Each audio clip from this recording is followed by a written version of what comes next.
sabedoria e usar dos ensinamentos do Cristo no nosso dia a dia, na nossa família, no nosso trabalho, na nossa vida. Acalmar o coração e abrir a mente para no momento estar aqui presente. Que os bons espíritos, que Jesus nos envolva nessa noite. Que assim seja. Assim seja. Passo logo a palavra para a nossa irmã palestrante para fazer a nossa palestra da noite de hoje.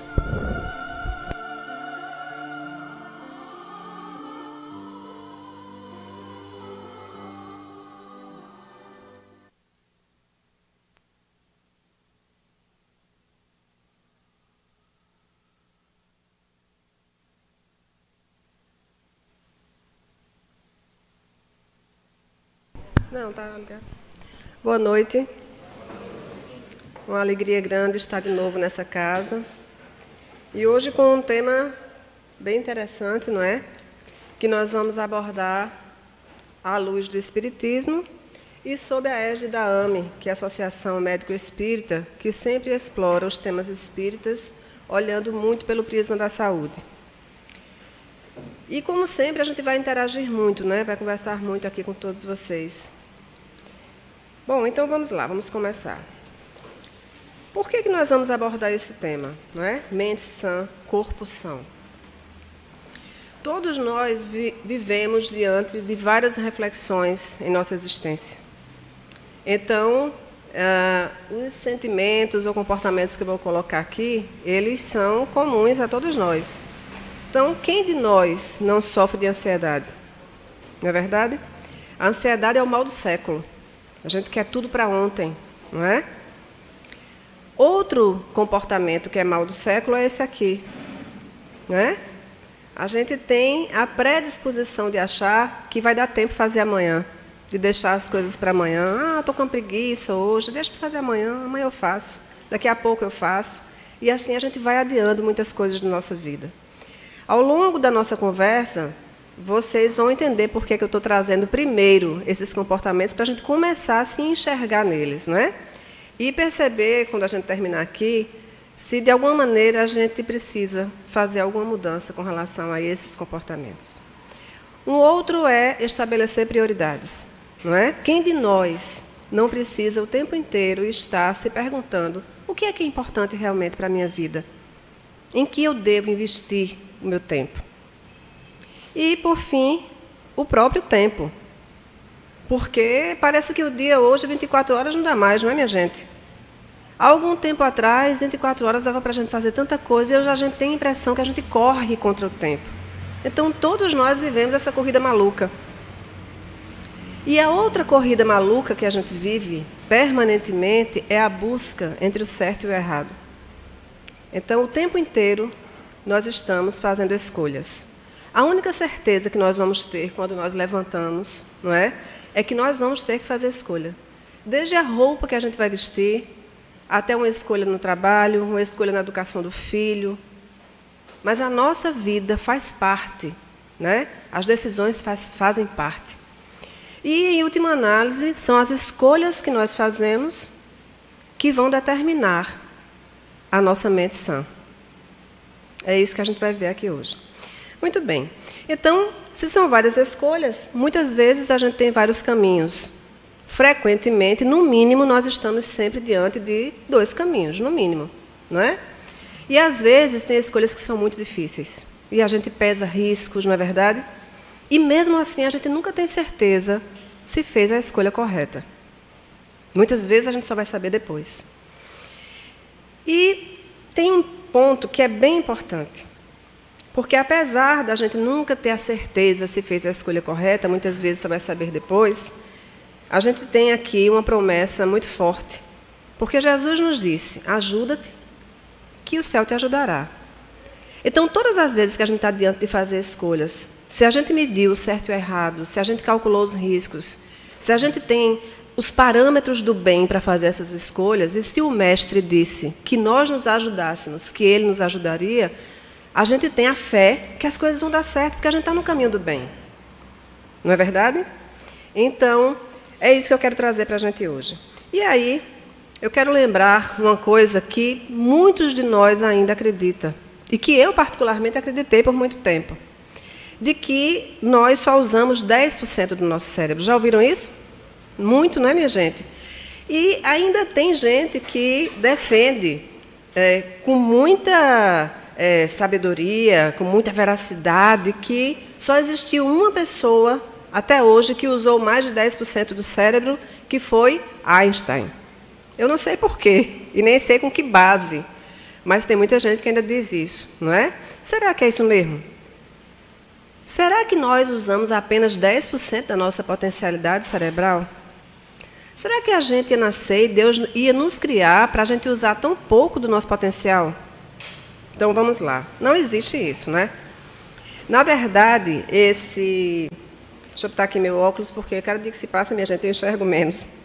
Não é? Esse psicólogo, esse médico do século XIX, William James, ele falou a respeito do assunto desde o século XIX. E ele disse o seguinte: ele disse que nós estamos utilizando apenas uma pequena parte de nossos possíveis recursos mentais e físicos. Foi isso que ele disse. Só que esse outro senhor, agora já no século XX, Laura Thomas, ele fez o prefácio de um dos livros que foi best-seller nesse momento que a gente viveu de uma série de produção bibliográfica de inteligência emocional, motivacional. E nesse prefácio desse livro, ele afirmou que William James teria dito que nós só usamos 10% da nossa capacidade cerebral. E isso não é verdade. Então, qual é o problema? Não é? Se nós não temos capacidade de fazer escolhas que sejam assertivas muitas vezes, não é? E se nós usamos integralmente a nossa potencialidade cerebral, onde é que está o problema? Muito bem. Eu acho que vocês assistiram, acho que tem um mês mais ou menos, todas as celebridades que ganharam o Prêmio Nobel. Lembram disso? Foi noticiado em toda a mídia. E uma delas foi esse economista. Um economista conhecido no mundo inteiro e que já deu várias contribuições, Richard Thaler. E ele disse o seguinte: o problema não é usar menos ou usar mais. Nós temos capacidade de usar toda a nossa potência cerebral. O problema é que nossas escolhas não são racionais. E ele citou vários exemplos para isso. Mas um deles, né, para deixar bem claro o que ele quer dizer, ele disse o seguinte: suponhamos que nós vamos ao shopping comprar uma caneta. E aí nós chegamos na primeira loja, perguntamos o preço da caneta, e a caneta custa R$15. E aí, como bom brasileiro, a gente vai pesquisar, não é? Vai pechinchar. E a gente anda mais ou menos uns 100 metros no shopping, acha outra loja com a mesma caneta, e a caneta custa R$20. O que é que nós fazemos? Nós voltamos para comprar a caneta que custa R$15 e economizamos R$5, ou a gente compra ali mesmo a caneta por R$20? O que é que vocês acham? Volta? São R$5 de diferença. Vocês têm uma economia de 25% no preço da caneta. Volta? Então, minha gente, quando ele fez a pesquisa, a maioria volta. A grande maioria volta para economizar os R$5 e faz todo sentido, porque é 25% a menos, não é verdade? Muito bem, agora vamos supor que vocês vão comprar um casaco de R$200. E aí vocês chegam numa loja, o casaco custa R$195. Vocês vão pechinchar e 100 metros depois acham outra loja com o mesmo casaco por R$200. Vocês voltam para comprar o de 195, ou ali mesmo vocês já resolvem e pagam R$200? Volta mais não? Não volta não? Mas por quê? É o mesmo R$5. A maioria não volta. Porque a percepção de economia é muito pequena. Ah, eu vou voltar para economizar R$5 no casaco que vale 200? Agora, numa caneta, eu volto. Então, vejam que isso não é racional. Esse é um dos exemplos que ele traz nesse trabalho que ele apresentou e ganhou o Prêmio Nobel. Não é? E ele diz, nossas escolhas não são racionais. E como nossas escolhas não são racionais, obviamente que ele abordou do ponto de vista econômico, mas do ponto de vista psicológico a gente pode também fazer essa reflexão, não é? Por quê? Em ambos os casos a economia é de R$5. Por que a gente não volta para comprar, economizar no casaco? Porque a nossa percepção é que a economia é muito pequena. Mas é só percepção, minha gente. A economia é a mesma. Muito bem, então vamos seguir aqui. Bom, com isso, não é? Nós podemos voltar, eu gosto muito dessa pergunta do Livro dos Espíritos, porque ela traduz sempre muito bem, pelo menos a base da abordagem que eu sempre trago aqui. Quando Allan Kardec perguntou aos espíritos qual o meio prático mais eficaz que tem o homem de se melhorar nesta vida e de resistir à atração do mal. E aí vocês já sabem da resposta, porque os espíritos disseram, um sábio da antiguidade, o Javolu disse, conhece-te a ti mesmo. Então vejam, se os espíritos estão dizendo que nós temos que nos conhecer a nós mesmos, para que a gente possa evoluir, se a ciência moderna mostra que as nossas escolhas não são racionais, tem alguma coisa errada. Significa dizer que, no mínimo, a gente não se conhece tão bem assim, concordam? Muito bem. Então, se a gente não se conhece bem assim, gente, olha só, temos um problema, não é verdade? Esta máquina que é o nosso cérebro, que processa a informação, não é? Que recebe as informações, processa e responde na forma de atitudes e de comportamentos, está doente. Precisa de socorro. De que forma nós estamos nos trabalhando para entender esses comportamentos, fazer melhores escolhas e conquistar essa mente sã? Então, a gente vai compreender um pouquinho aqui, à luz dos ensinamentos de André Luiz, o que significa exatamente mente sã, quando a gente estuda na doutrina espírita, tá certo? Então, eu trouxe para vocês a bibliografia de André Luiz de 3 livros, basicamente, pincelei pontos pequenos, mas importantes, que dá para a gente discutir aqui hoje. Um deles está no livro Evolução em 2 Mundos, quando ele fala no capítulo sobre o retrato do corpo mental. Ele diz: para definirmos de alguma sorte o corpo espiritual, é preciso considerar, antes de tudo, que ele não é reflexo do corpo físico, porque, na realidade, é o corpo físico que o reflete. Então, o que é que André Luiz quer dizer com isso? Quando a gente fala de saúde integral do ponto de vista espiritual, nós não estamos falando só da saúde do corpo. Lógico, a saúde do corpo é importante, né? Seguir orientações médicas, tomar o medicamento, fazer os tratamentos, tudo isso é extremamente importante. Mas com essa passagem, André Luiz, e aí se vocês quiserem podem ver o livro inteiro, que é bem interessante, mas ele quer nos dizer que, antes que as moléstias estejam presentes no nosso corpo físico, nós já trazemos todas elas, ou a grande maioria impressa, no corpo perispiritual. Na verdade, a grande maioria das moléstias que nós temos, elas não são do corpo físico, elas são do corpo espiritual. Como é que se processa isso, então? Que negócio é esse, né, que a gente não está conseguindo entender? No mesmo livro, no capítulo Predisposições Mórbidas, que já é mais para o final do livro, ele diz: de modo geral, porém, a etiologia das moléstias perduráveis que afligem o corpo físico e o dilaceram guardam no corpo espiritual as suas causas mais profundas, que é isso que eu acabei de dizer para vocês. A recordação dessa ou daquela falta grave, ou seja, quando nós nos lembramos de algum ato infeliz que nós tivemos, mormente daquelas que jazem recalcadas no espírito, sem que o desabafo e a corrigenda funcionem por válvulas de alívio às chagas ocultas do arrependimento, ou seja, sem que nós tenhamos ainda a capacidade de nos arrepender para nos aliviar daquela dor, daquele mal-estar, cria na mente um estado anômalo que podemos classificar zona de remorso. Então, nós ficamos moendo, não é? Aqueles acontecimentos que aconteceram conosco, aquele mal que a gente fez, aquele pensamento negativo que a gente nutriu. E isso cria no nosso campo mental o que eles chamam de zona de remorso. Muito bem. E aí ele continua no mesmo capítulo. Estabelecida a ideia fixa sobre esse nódulo de forças desequilibradas, é indispensável que acontecimentos reparadores se nos contraponham ao modo enfermiço de ser, para que nos sintamos exonerados desse ou daquele fardo íntimo ou exatamente redimidos perante a lei. O que é que André Luiz quer dizer aí?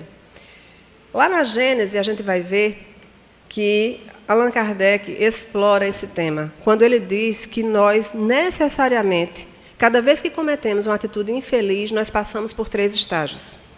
Primeiro, a gente se arrepende.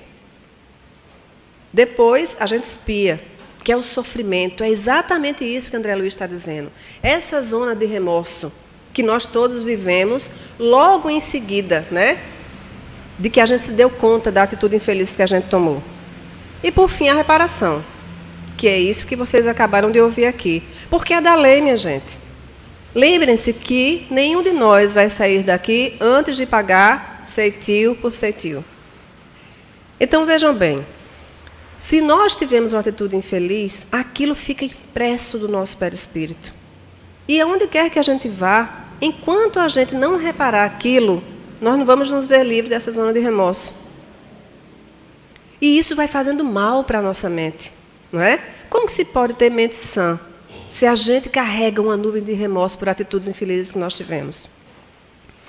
E aí eu me lembrei aqui de uma passagem que o Dr. Alberto Almeida conta, que é bem interessante, para que a gente exemplifique um pouco isso, né?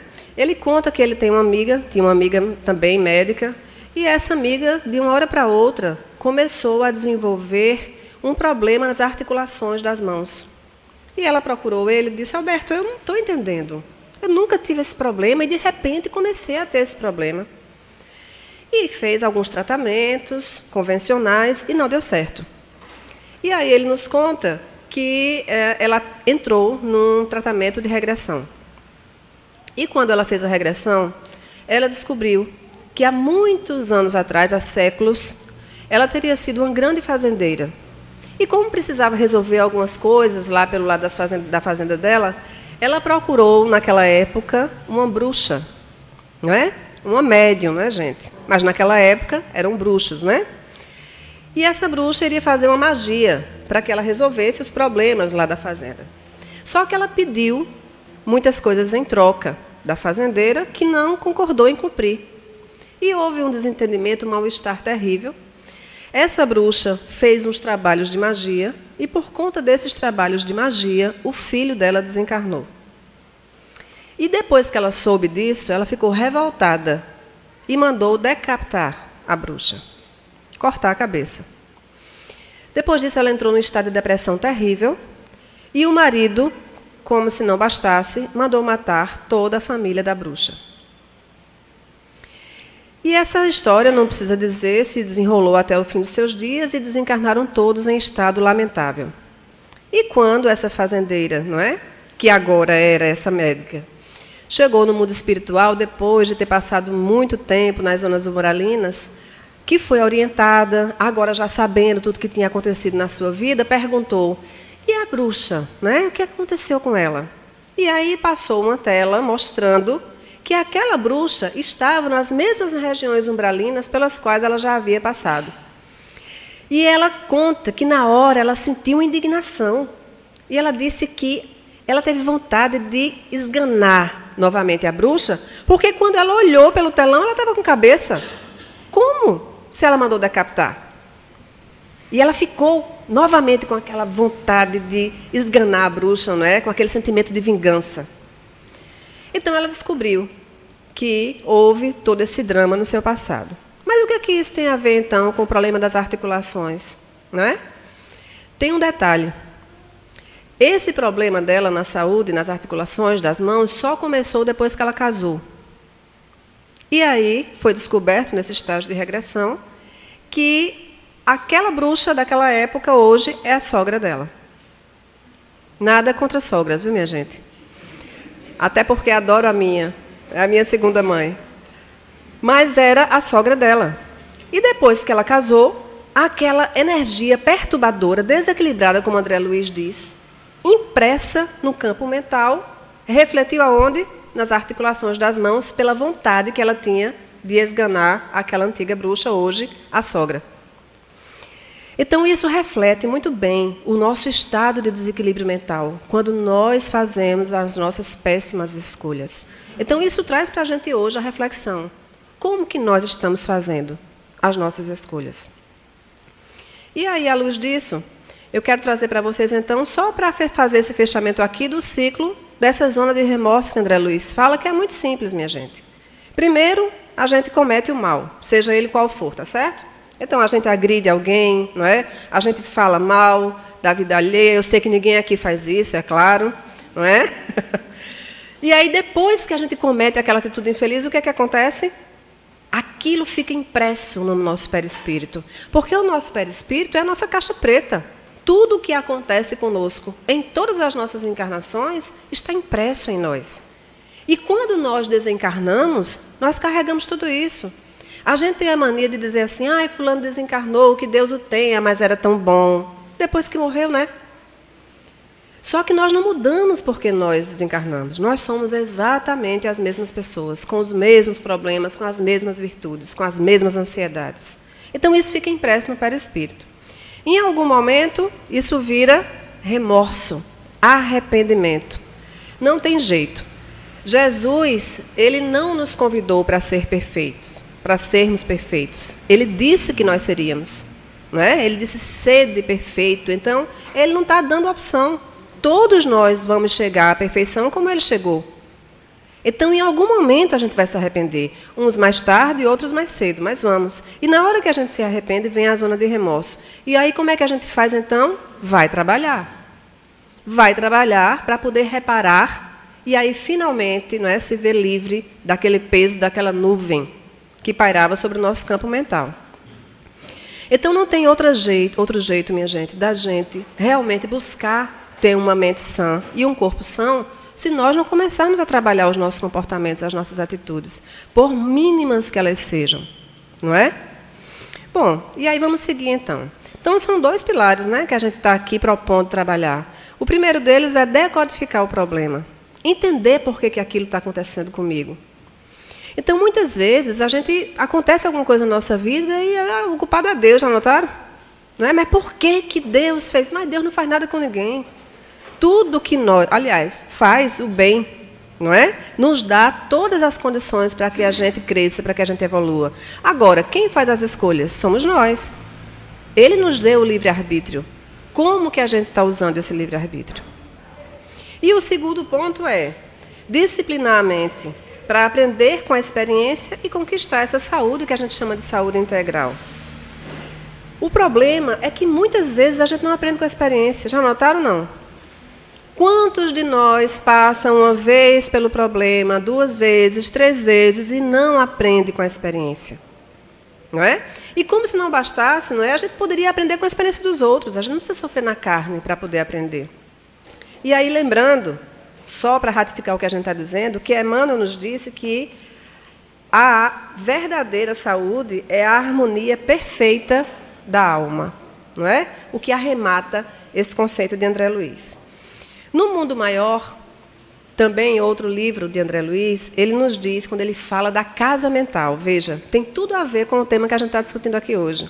Ele diz, descobri, surpreso, que toda a província cerebral, pelos sinais luminosos, se dividia em 3 regiões distintas. Então, ele estava, nesse momento, junto com Calderaro, que era um instrutor neste livro dele, analisando como que se processam as informações no cérebro, tá certo? O mecanismo cerebral. E ele disse, fiquei surpreso quando eu vi que a luminosidade no nosso cérebro, ela funciona diferente em 3 regiões. Muito bem. A primeira região, ele diz, mais luz nos lobos frontais. Então, ele observou que no lobo frontal, nessa parte aqui do cérebro, existia uma luminosidade intensa. Menos luz no córtex motor. Então, o córtex motor, que é esta região que fica aqui em cima, tinha luz, mas já era uma luz menor, uma luminosidade menor do que no lobo frontal. E, finalmente, ele diz, e quase nenhuma na espinal medula, onde as irradiações se faziam difusas e opacas. A espinal medula é esta parte aqui de trás do cérebro, tá certo? Então, vejam bem, por que a gente está dizendo isso? Porque se a gente pretende fazer melhores escolhas, se a gente pretende se conhecer melhor, é importante a gente saber disso aqui. Não é? Por que eu tenho determinados comportamentos? Por que eu faço aquelas escolhas que eu faço agora e em seguida já me arrependi profundamente? Por que eu não consigo controlar os meus impulsos, as minhas emoções? Será que são controláveis? Será que se eu me disciplinar e disciplinar a minha mente, eu vou conseguir ser uma pessoa melhor, ter melhores comportamentos? Muito bem. A boa notícia é que consegue. Não é? Então, como é que a gente faz isso? Primeiro, ele diz... No sistema nervoso da medula espinal, que é essa parte aqui de trás, temos o cérebro inicial. Então, vejam, é o cérebro primitivo. Repositório dos movimentos instintivos e sede das atividades subconscientes. Figuremo-lo como sendo o porão da individualidade, onde arquivamos todas as experiências e registramos os menores fatos da vida. Ou seja, esta parte aqui de trás é a parte primitiva do cérebro. É a parte onde nós temos a memória, onde nós temos os instintos. É a parte que os animais também têm. Não é? Acho que mais de um ano eu fiz uma palestra aqui e também abordei um pouco esse tema. Como tem alguns que estão aqui toda quinta-feira, vão lembrar. Então, se nós temos raiva, gente, onde é que esta raiva se localiza no cérebro? Nesta parte aqui de trás, que é a parte onde a gente guarda os instintos. Os animais têm raiva? Sim ou não? Então, se os animais têm raiva, essa parte do cérebro é a parte primitiva. É a parte que nós temos e que se assemelha também aos animais. Portanto, é a parte também do passado, onde nós arquivamos as nossas lembranças. É a parte onde nós acumulamos os nossos hábitos adquiridos na nossa existência, tá certo? Onde a gente guarda as experiências. Bom, na região do córtex motor, que é essa aqui de cima, zona intermediária entre os lobos frontais e os nervos, temos o cérebro desenvolvido, consubstanciando as energias motoras de que se serve a nossa mente para as manifestações imprescindíveis no atual momento evolutivo, no nosso modo de ser.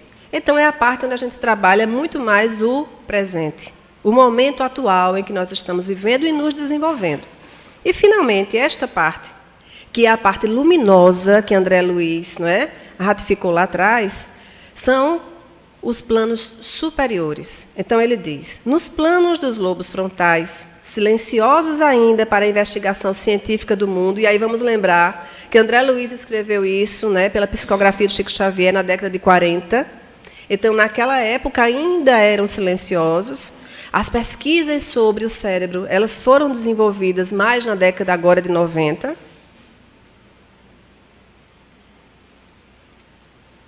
Jazem materiais de ordem sublime, que conquistaremos, veja que ele colocou o verbo no futuro, gradualmente, no esforço de ascensão, representando a parte mais nobre de nosso organismo divino em evolução. Então, percebam, o que é que André Luiz está dizendo? Qual é a parte do cérebro que nós ainda vamos conquistar o desenvolvimento? Os lobos frontais. Qual é a parte do cérebro, não é, que nos faz ligar com a divindade, responsável pela nossa cognição, pelo melhor discernimento do certo e do errado, onde nós acumulamos valores? A parte dos lobos frontais. Significa dizer o seguinte, minha gente, que se nós não estamos preparados para entender como esta máquina do cérebro funciona, vai demorar para a gente desenvolver. Sim ou não? Não é? Analisando algumas atitudes pequenas nossas no nosso dia a dia. Será que a gente está fazendo isso no nosso dia a dia?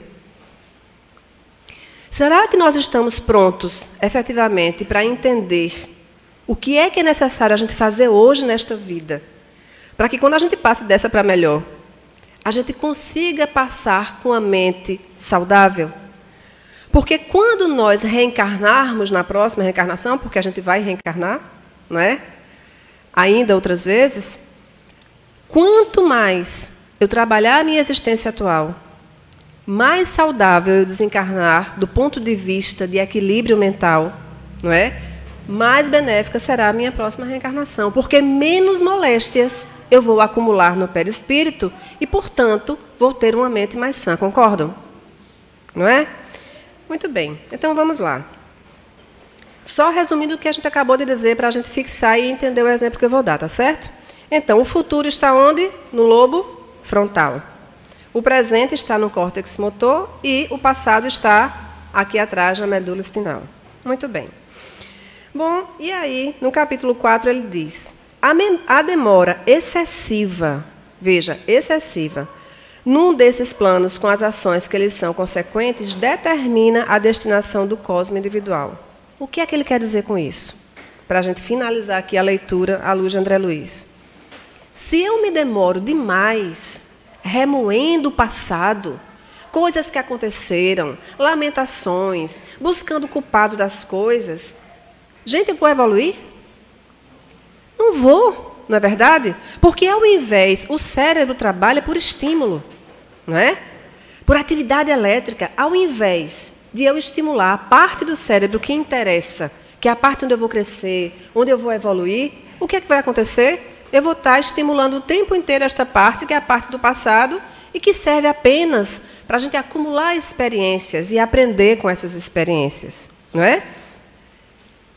Concordam? Muito bem. Da mesma maneira que, se eu for uma freira, por exemplo, e me enclausurar num convento, ficar rezando de manhã, tarde e noite, eu vou fazer alguma coisa com isso? Vocês acreditam? Quem acredita nisso?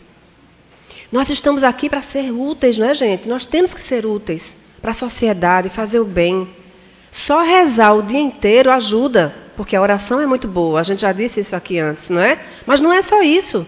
Vejam que André Luiz está dizendo que qualquer estágio desses que a gente se demora excessivamente, a gente não consegue evoluir. Então, também é bom senso, não é verdade? Muito bem. Aí eu quero lembrar aqui de uma experiência para que a gente entenda exatamente isso e a gente se veja um pouco à luz desse raciocínio, tá certo? Foi desenvolvida uma pesquisa na Universidade de Stanford, nos Estados Unidos, para identificar qual a diferença entre pessoas de sucesso e pessoas fracassadas. Levanta a mão aqui, por favor, quem conhece essa pesquisa? Ninguém? Conhece? Muito bem. Então, uma pessoa, ótimo. A maioria não conhece. Então, bora lá. E esta pesquisa tem a finalidade de entender, não é, como funciona o mecanismo cerebral de pessoas de sucesso e de pessoas fracassadas. Né? E, obviamente, como toda pesquisa, para colher insumos de poder trazer isso à luz da ciência e tornar a nossa vida melhor, não é? Nos fazer pessoas mais vitoriosas. E essa pesquisa demorou muito tempo para ser divulgada, porque imagine que divulgar o resultado de uma pesquisa como essa não é fácil. Mas eles conseguiram um meio e acabaram divulgando a pesquisa. Bom, nessa parte do cérebro, que é esta parte do meio, onde vocês podem ver essa parte roxinha aí no meio. Aqui, certo? É a parte onde nós sentimos satisfação, onde nós sentimos felicidade. Todas as vezes que nós estamos felizes, sentindo satisfação, é esta parte do cérebro que está em atividade elétrica, ok? Então, foram voluntários, desculpem, os voluntários entravam numa máquina de escaneamento cerebral, uma máquina de ressonância magnética que todos nós conhecemos aqui, e perguntas eram feitas. E, na medida que as perguntas eram feitas, a atividade elétrica deles ia sendo observada. Qual região do cérebro ia sendo estimulada a partir das respostas? Muito bem. Então, essas eram as perguntas. Foi uma pesquisa muito simples. Você é feliz? E aí a pessoa respondia, ah, sim, eu sou muito feliz. E naquele assim, eu sou muito feliz, quando despertava esse sentimento de felicidade, eles viam, né, através do escaneamento cerebral, se aquela região da felicidade no cérebro efetivamente era ativa. Depois, você conquistou seus sonhos, suas metas? Esqueci um detalhe. Essa pesquisa foi feita com pessoas já no nível de maturidade, não é? Porque, obviamente, que se você perguntar a um adolescente de 18 anos se ele conquistou suas metas e seus sonhos, é capaz até dele dizer que já conquistou, mas no mundo de hoje, né? E a terceira pergunta, sua vida hoje é como você planejou? Basicamente, para saber se aquelas pessoas eram vitoriosas ou fracassadas, e se aquelas respostas eram traduzidas na leitura que eles faziam das atividades elétricas do cérebro, certo? Muito bem. O que aconteceu, gente? Esses foram os resultados. Identificou-se uma diferença de até 80% na atividade do lobo frontal das pessoas vitoriosas em relação às fracassadas. Então, aquelas pessoas que se identificou como vitoriosas, elas tinham até 80% mais atividade elétrica no lobo frontal do que as fracassadas. Além disso, pessoas com grande atividade no lobo frontal são mais saudáveis. Então, vejam que tem tudo a ver com o que a gente está dizendo aqui. E um comportamento específico, eles observaram, que onde você localiza sua atividade cerebral quando tem um problema. Então, quando vocês têm um problema, onde é que vocês localizam a atividade cerebral de vocês? Essa é uma característica específica de pessoas fracassadas ou pessoas vitoriosas, disse a pesquisa. Tá certo? Então, vamos compreender aqui. Vamos lá. Posso fazer, Renato, com você a experiência? Então, vocês todos estão aqui e acabaram de saber que tem um jantar especial para vocês lá embaixo. Olha que beleza.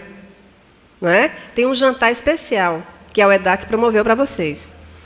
E aí, Renato desce, daqui a pouquinho ele vai descer, para ver se tudo está sob controle, né? Para que quando a gente termine, tudo esteja arrumado lá embaixo. Tá certo? Tem arroz, tem filé mignon, tem batata frita, olha que beleza. E tem refrigerante, tem suco. Muito bem. E aí a gente sobe aqui, termina a palestra, e quando o Renato chega lá embaixo, que ele vai abrir a porta, ele tem uma surpresa. Porque tudo está derramado. Está tudo no chão. Não tem mais jantar, não tem mais refrigerante, não tem mais nada. E aí o que é que acontece, gente? O que é que a maioria de nós faz, ou que tipo de comportamento nós temos quando acontece uma situação dessa conosco? Não respondam não, certo? Mas a pesquisa indica que a maioria de nós olha para essa situação e diz: o que aconteceu? Quem derramou? O que houve? Eu estive aqui há pouco tempo e estava tudo certo. Quem fez isso? É ou não é assim? Vamos fazer uma análise de consciência e de comportamento. A maioria de nós para primeiro para buscar o culpado, para entender o que foi que aconteceu, entender onde está o erro. Quando eu paro e eu raciocino dessa maneira, qual é a atividade do cérebro que eu estou estimulando? Qual é a parte do cérebro que eu estou estimulando? O passado, o presente ou o futuro? O passado. Serve para quê? Serve para quê, gente? Para nada. O que me adianta numa situação como essa descobrir quem foi? A comida já está no chão. É ou não é? Mas ele, que é uma pessoa otimista, não é? Vai fazer o quê? Quando ele vê aquela situação, ele vai dizer: e agora? O que é que eu vou fazer para repor aqui o jantar? Porque eu prometi. Então, ele vai correr, ele vai pedir uma ajuda Cândido, né? Ele vai pedir uma colaboração aqui de todo mundo. Olha, me dê R$1 de cada um, vai lá embaixo, faz um cuscuz, compra um cafezinho e todos nós vamos jantar do mesmo jeito. Não vai ser um filé, mas vai ter um cuscuzinho com ovo. Entenderam? Então, cada vez que a gente se vê diante de um problema e, ao invés de enfrentar esse problema com otimismo, com esperança, não é? E se reinventar, se a gente não fizer isso, se a gente ficar amargando o sofrimento, se a gente ficar buscando o culpado, como normalmente nós fazemos, nós perdemos energia e, ao invés de estimular a parte do cérebro que interessa para a nossa evolução e para o nosso desenvolvimento, a gente fica moendo a parte do passado que não serve para nada, pelo menos nessa situação. Então, essa é a nossa reflexão de hoje, de como é que nós estamos usando esta máquina que está a nosso favor, porque é uma máquina, a gente que comanda ela. O comando quem dá somos nós. E aí eu queria, para fechar, trazer um exemplo clássico, não é? Para que a gente possa refletir sobre isso. Porque hoje a gente fala à luz do que a gente vive aqui. E quando a gente desencarnar, como é que vai ser? Será que hoje, não é? Vamos supor que viesse um tsunami agora, minha gente. Não é? E todos nós, você sabe que eu morro de medo de tsunami, né? Se viesse um tsunami agora, todos nós iríamos desencarnar. Será que a gente está pronto para desencarnar? Porque a maioria de nós só está pronto para viver, nunca está pronto para morrer, é ou não é? A gente não se educa para morrer. E aí, no livro Mensageiros, nos capítulos 21 e 22, André Luiz narra muito bem o que acontece quando a gente não trabalha o nosso desenvolvimento aqui e não trabalha, portanto, esse campo mental que a gente está falando aqui hoje. Então, no capítulo 21, deixa eu só situar vocês. Esse livro é o segundo livro da série de André Luiz. E, nesta ocasião, eles estão no posto de socorro, situado aqui nas proximidades da Terra. E esse posto de socorro, ele atende a milhares de pessoas que desencarnam e que ainda não conseguem estar na colônia. Então, eles passam pelo posto de socorro, se recuperam, para só depois ir para as colônias. E aí, neste posto de socorro, ele, com o seu instrutor, que é Aniceto, é convidado para conhecer o tratamento que é feito com aquelas entidades. E nestes 2 capítulos, eu trouxe esse exemplo para vocês, porque é muito clássico do que a gente está falando aqui hoje. Ele chega numa ala que ele chama de Espíritos Dementados. E ele narra isso, é um capítulo pequenininho, eu até sugiro, se vocês quiserem ler, é bem interessante. Ele diz que ele presencia quando o Aniceto, que é o instrutor, começa a ser abordado por alguns espíritos. Ele cita 3 espíritos. E os 3 espíritos que abordam o Aniceto não sabem que desencarnaram. Eles não têm consciência que estão mortos. E eles falam e cobram atitudes de Aniceto como se estivessem vivos. Então, eles pedem para retornar, eles dizem que já passaram tempo demais ali naquele hospital e que precisam retornar para suas casas, porque os filhos não conseguem administrar os seus bens, porque o marido vai detonar com os bens da família, muito preocupados com o quê? Com o que há de material. E não se dão conta de que já não vivem mais no mundo da matéria. Por isso que ele chama de espíritos dementados. Será que a gente vai se dar conta quando chegar lá? Porque hoje, gente, aqui, a gente pensa que é normal, não é? Só que neste capítulo, André Luiz diz, Aniceto, o instrutor, diz, no mundo carnal, estes espíritos seriam considerados pessoas perfeitamente normais. Ou seja, normais como nós. Então, por que eles chegam lá em cima e não se lembram de nada, não se dão conta sequer que estão desencarnados? Porque estão com um campo mental tão desequilibrado em função de atitudes infelizes que tiveram aqui, que não conseguem ter discernimento. Entendem? No outro capítulo, que ele chama de Os que Dormem, é fantástico. Eu me arrepiei toda quando eu li esse capítulo. Porque ele narra que ele chegou num galpão de 3 quilômetros, ou seja, um galpão de 3.000 metros. Então, imaginem que é galpão para perder de vista, não é? E ele diz que, quando ele ia entrando no galpão muito sombrio, quase sem luminosidade, que ele não conseguia enxergar o que tinha lá dentro. E que, quando as luzes foram acendendo aos poucos, ele foi vendo que existiam centenas de entidades dormindo. E ele narra isso com uma fidedignidade impressionante. Ele diz que são espíritos que estão em estados realmente de pós-morte, não é? Muito pálidos, de olhos abertos, a maioria ainda de olhos abertos, não é? Com estado realmente de cadáver, entende, gente? E ele diz que ele ficou impressionado com aquilo. E ele diz, será que eu estou aqui vivendo no cemitério do além? Mas no além não tem cemitério, porque todo mundo já está morto, não é verdade? E aí ele pergunta a Aniceto, o que é isso? Me explique, por favor, porque eu não estou entendendo. E aí Aniceto explica, meu irmão, isso é resultado daqueles espíritos, daquelas entidades que passam pela Terra achando que tudo se encerra lá, achando que não existe nada depois da vida. E aí, como eles botam na cabeça, nutrem isso achando que realmente não existe nada, morrem e ficam lá dormindo, porque realmente não existe nada. Ou aqueles que acham que vão morrer e vão esperar pelo juízo final, que é o sono profundo, e vão ficar lá dormindo até o dia do juízo final, onde Deus vem julgar os bons e os maus. E ficam lá dormindo mesmo.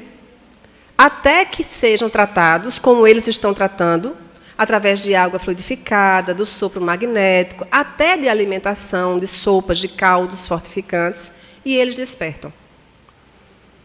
Então, imaginem, não é, como o estado mental dessas criaturas, e vejam, André Luiz não disse que eram criaturas devedoras, não é, que foram, não é, muito perturbadas aqui na Terra. Não, é o estado mental da pessoa. Porque quando eu desencarno, o que vai acontecer comigo lá é o que está impresso na minha mente. O que eu vou viver lá é o que eu acredito. Então, se eu acredito que eu vou ficar dormindo até o dia do juízo final, eu vou ficar dormindo. Até que eu seja tratado magneticamente e que desperte para ser orientado e recomeçar a minha jornada. Compreenderam?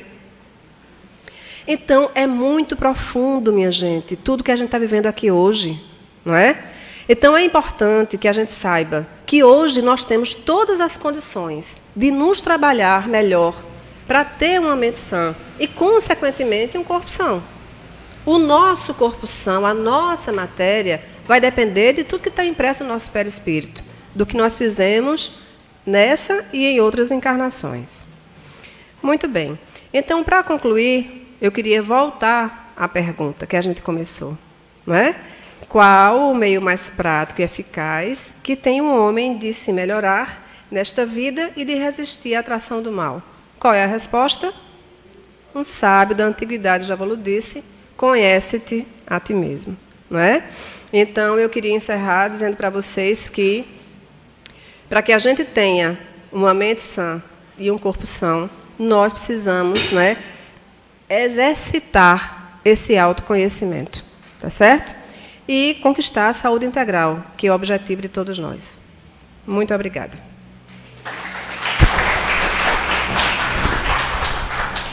Só temos a agradecer a nossa irmã pela palestra.